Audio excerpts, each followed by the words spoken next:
will want to do is, starting off from the segmented bone here, we will want to create that cranial plate, which is something that, of course, can be done in the software. So I will show you how you can get to that result. Of course, before we can start doing this, we need a segmented model of our anatomy, but the tools that you would use here are actually the exact same as the ones that are used to segment the skull before. And so with those tools, you could easily segment a model like this as well. And so what we will do is I will empty the project and I will start off from an empty list. Let me quickly clean everything up.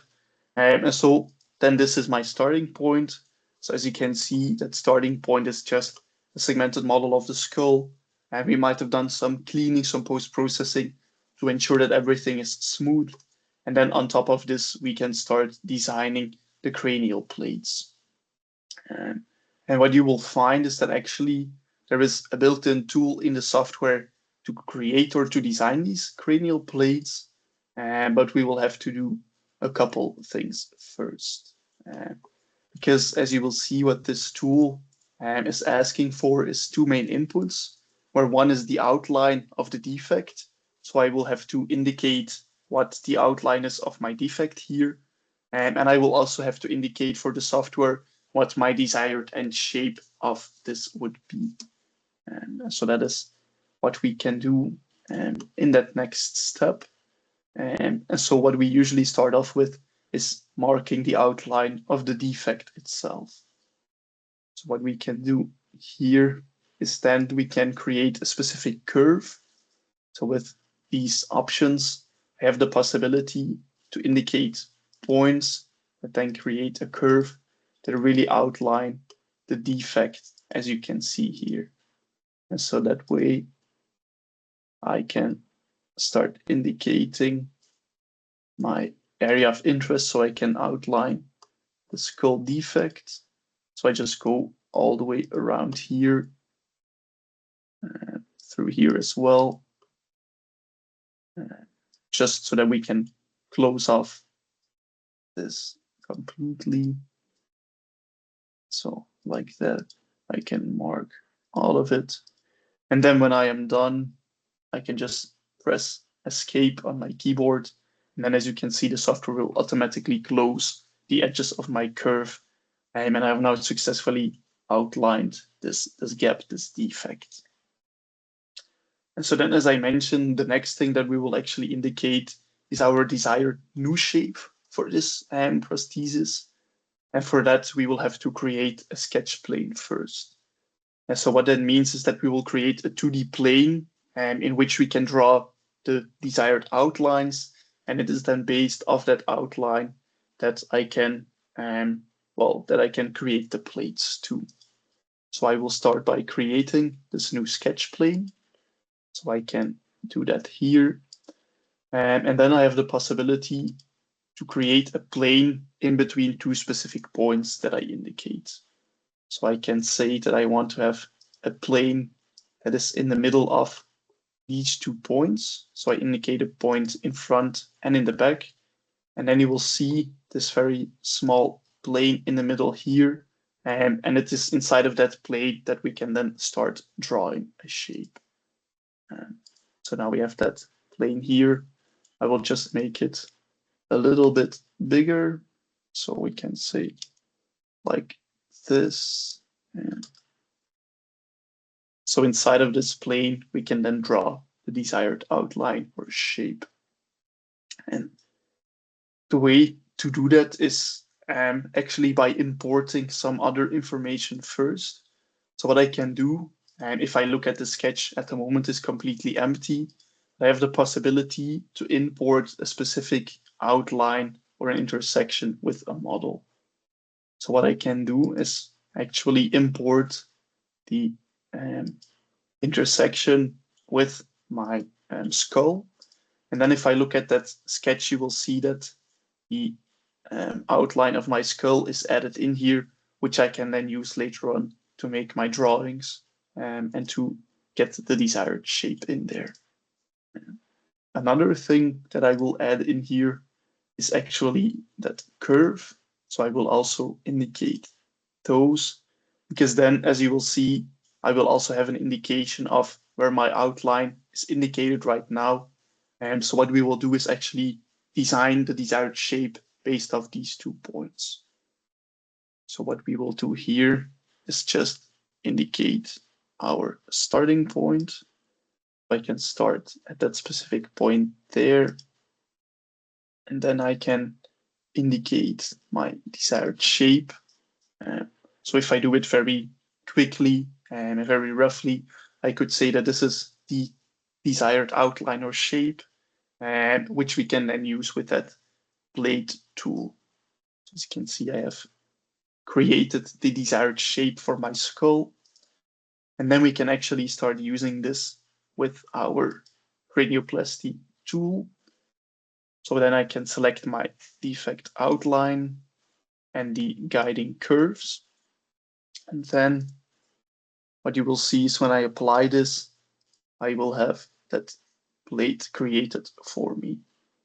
So as you can see here with this minimal input, so with drawing the outline and creating the desired shape, I have effectively created that prosthesis plate that you see here, that I can then further optimize and send for printing as well. So basically, this is all that it takes to create your cranial plates.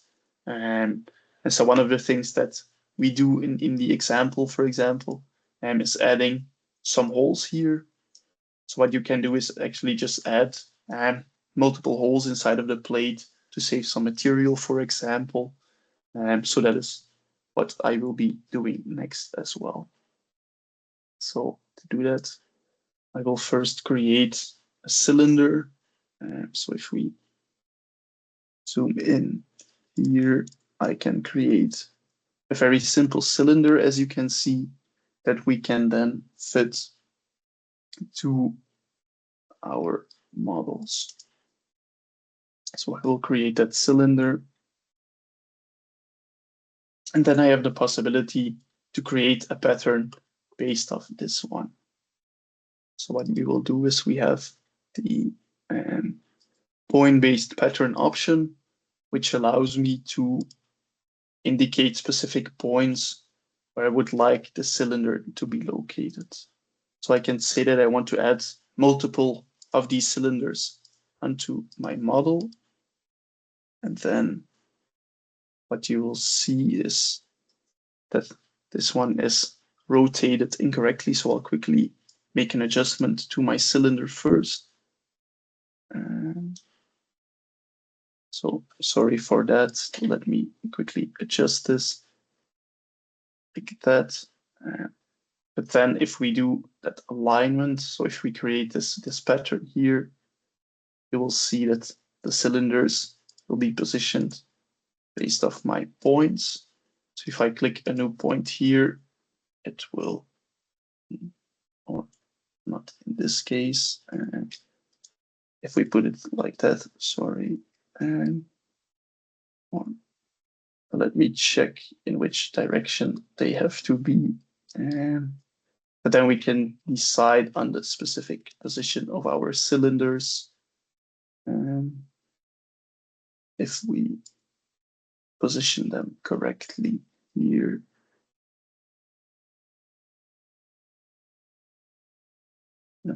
So this way we can indicate our points and create these patterns onto the surface to create these repetitive holes in our models too.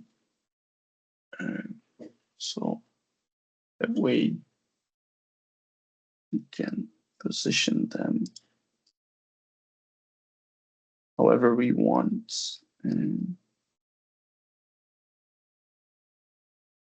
So let's see.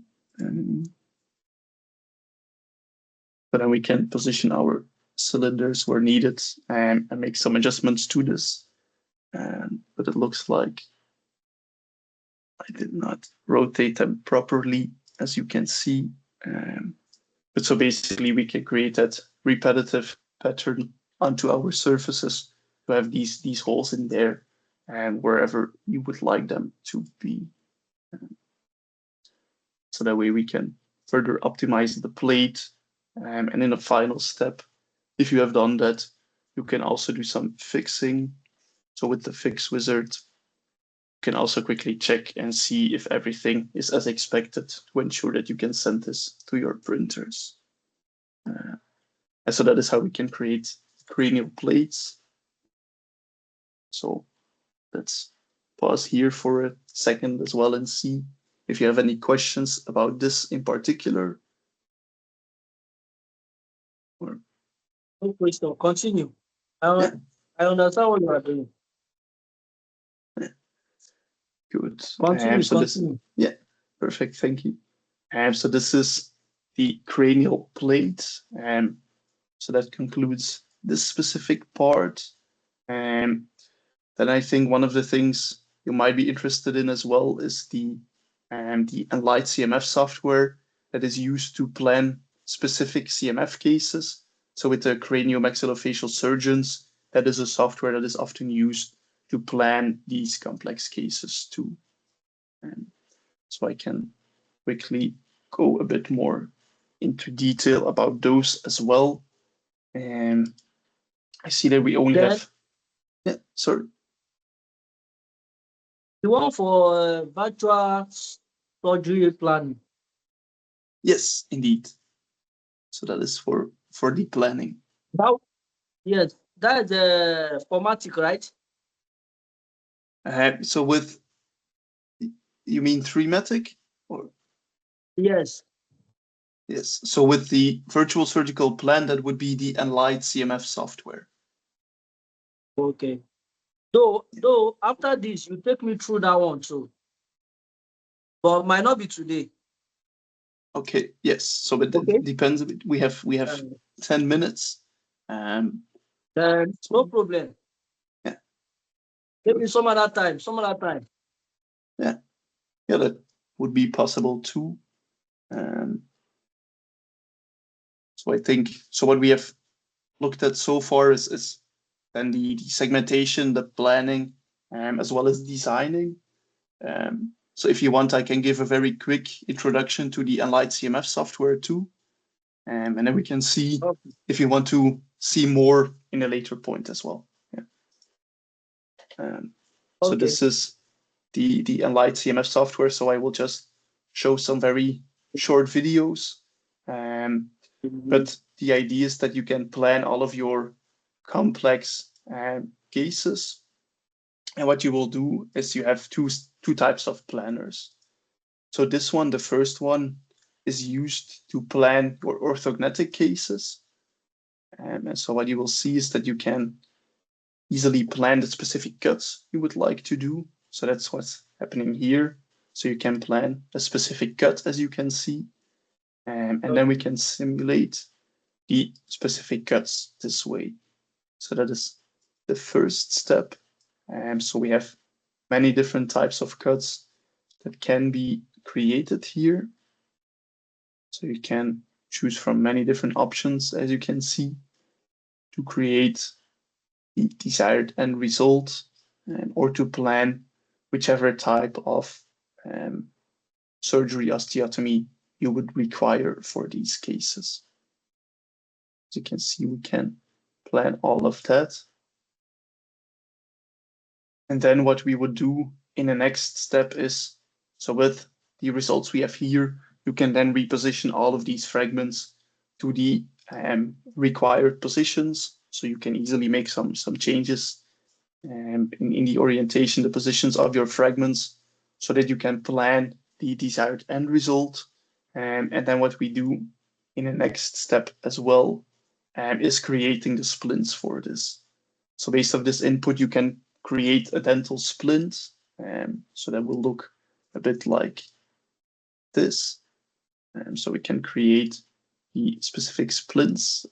See, you have a question about this maybe? So I just quickly want to ask, which software do you use in converting DICOM to image? Yes, so to convert diagram to image, you can do that in Enlight, and you can do it Okay. inside of Mimics. Okay.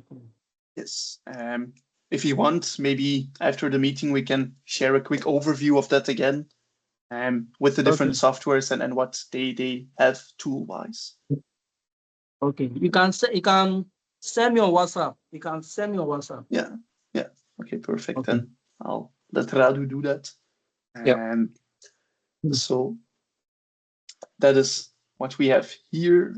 So that's how you design all of the splints. You do the planning, but you can also create the 3D models inside of this software too. So that is for the orthogonetic cases. Then another thing are the reconstruction cases. So inside of the Enlight CMF software, you can create the anatomical models first. And then also here, we start by planning the specific osteotomies.